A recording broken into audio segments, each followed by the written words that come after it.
overall reflections on that draw. Town obviously knew going into this one. Leeds and Leicester both losing. Yeah, wow, that was the big narrative going into this. We knew last night that Leicester had lost at Plymouth, and then Leeds losing at home, their first home defeat of the season to Blackburn. Blackburn side that were thrashed in midweek, so a bit of a surprise there.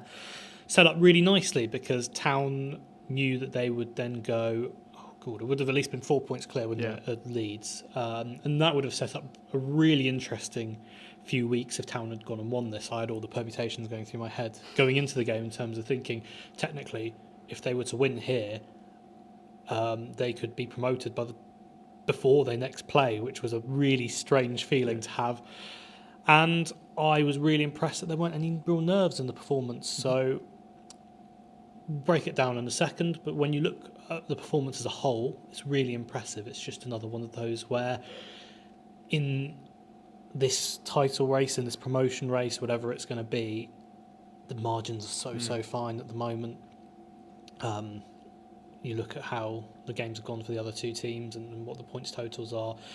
It's literally so little split between them, and a point is better than nothing. A point is a really good thing for Ipswich given how slender everything is. Yeah. But I think there are definitely some frustrations there as well. I will admit though, AJ, I couldn't see a winner for a Town anyway. And obviously we've been known to a lot of late winners this season, but I couldn't see it happening. And of course, a few other subs came on as well. Lewis Travis came on. Don Ball, your boy, came on at right back. Yeah. But I just couldn't see it. I think, once again, cliche, we could have been out there all day, and I don't know, maybe a few more hours we could have maybe scored, but I just couldn't see it coming.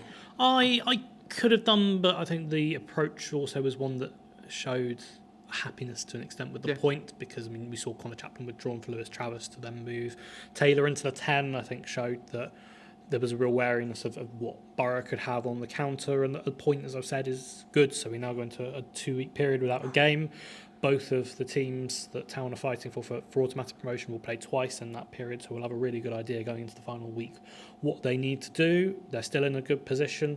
They still know that if they win their games, they will be promoted to the Premier League. I know, but it's one that we'll look back on frustration. If they'd won today, they would have been 2 wins away from the Premier League. That's all they would have needed to have done. They now need to make sure that they can still match Leeds' run.